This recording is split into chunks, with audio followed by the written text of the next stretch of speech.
اعوذ باللہ من الشیطان الرجیم بسم اللہ الرحمن الرحیم۔ تمام ناظرین و سامعین کو السلام علیکم ورحمۃ اللہ وبرکاتہ۔ جیسے کہ آپ کے علم ہے کہ روزے کے مسائل پہ گفتگو چل رہی ہے، تو ماشاءاللہ ہمارے درمیان علامہ صاحب موجود ہیں، تو ہم ان سے پوچھتے ہیں کہ علامہ صاحب، اگر کوئی شخص ہے کسی بھی تناقض پر اب غسل واجب کر لیتا ہے، تو آپ بتائیں اگر وہ روزے کی حالت میں ہے تو اس کا روزہ ٹوٹ جائے گا یا نہیں ٹوٹے گا؟ دیکھیں، علماء کرام نے اس بات کو واضح فرمایا ہے کہ خود سے اپنے پر غسل واجب کرنے سے روزہ ٹوٹ جاتا ہے، بلکہ اس کے اندر یہاں تک کہ اگر اور مزید شرائط پائی جائیں تو انسان پر ایک آدھ بار میں، اگر اس کو آسان لفظ میں کہوں تو ایک آدھ بار اگر فرسٹ ٹائم ہے، پہلی مرتبہ ہے، تو پھر قضا لازم ہوتی ہے، روزہ ٹوٹ جائے گا، بندہ گناہ گار ہوگا، اور بڑی سخت وعیدیں اور مذمتیں۔ ویسے ہی طور پر روزے کے علاوہ بھی اگر کوئی ہینڈ پریکٹس کرتا ہے تو اس کے بارے میں علماء کرام نے حدیث طیبہ کے اندر ذکر فرمائی، یہاں تک کہ فرمایا گیا کہ ایسا شخص جس طرح ایک حاملہ کا پیٹ ہوتا ہے، وہ جس ہاتھ سے ہینڈ پریکٹس کرتا ہے، خود پر غسل کو لازم کرتا ہے، اس کا ہاتھ اس حاملہ کی طرح، اس گابن عورت کی طرح جو ہے قیامت والے دن ہوگا، اتنا یعنی کہ معاذ اللہ سوجا ہوا ہوگا۔ لیکن روزے کی حالت میں کرے گا تو روزہ ٹوٹ جائے گا۔ بعض علماء نے فرمایا لیکن اگر اس کو عادت بنا لے، ایک مرتبہ کرنا پھر دوبارہ کر رہے تھے، اور اگر دیگر شرائط بھی پائے جائیں تو اب روزہ ٹوٹنے کے ساتھ ساتھ نہ صرف قضا ہوگی بلکہ کفارہ بھی اس شخص پر لازم آ جائے گا۔ اللہ۔ اچھا، اسی کے ساتھ ساتھ یہ ایک مسئلہ اور ذہن میں رکھ لیں، ایک تو ہے کہ انسان خود سے اپنے پر غسل لازم کر رہا ہے۔ آج کل جو ذرائع ہیں اعوذ باللہ کہ ہینڈ پریکٹس کے ذریعے ہے یا پھر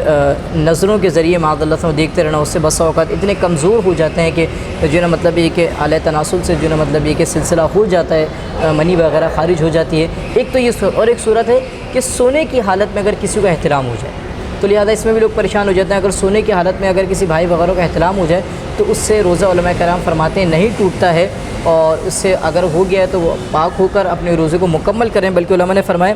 کہ جنابت یعنی غسل فرض ہونے کی حالت میں صبح کی اگرچہ سارا دن بے غسل روزہ ہے، روزہ نہ گیا، مگر اتنی دیر تک کہ جان بوجھ کر غسل نہ کرنا کہ نماز قضا ہو جائے، گناہ ہے، حرام ہے۔ حدیث شریف میں فرمایا ہے کہ جس گھر میں جنب ہو یعنی بے غسل شخص ہو اس میں رحمت کے فرشتے نہیں آتے ہیں۔ تو لہذا اگر احتلام کی صورت میں اگر انسان نے مثال کے طور پر روزے کی ابتدا کر دی ہے تو علماء نے اس کو ناپسند فرمایا ہے، لیکن اگر پورا دن بھی بے غسل رہتا ہے تو روزے کی روحانیت تو جائے گی، لیکن روزے پر ایسا نہیں ہوگا کہ روزہ اس کا ٹوٹ جائے گا۔ لہذا ہاں چاہیے یہ کہ جیسے غسل لازم ہو جائے، اب اگر مثال سحری کا وقت ہے تو سحری کر کر فوراً جو ہے نا پاکی کا اہتمام کرنا چاہیے۔ بہت شکریہ، میں آپ کا بہت دل سے شکر گزار ہوں کہ آپ ماشاءاللہ آپ نے اتنے پیارے انداز سے ہمیں مسائل سے، روزوں کے مسائل سے ہمیں آگاہی کری، اور امید ہے کہ ناظرین کو بھی ماشاءاللہ سے سمجھ میں آ گیا ہوگا کہ روزے کے اعذار کیا ہیں، روزہ کن صورتوں میں ٹوٹتا ہے اور کس صورتوں میں کیا مسائل ہوتے ہیں، اور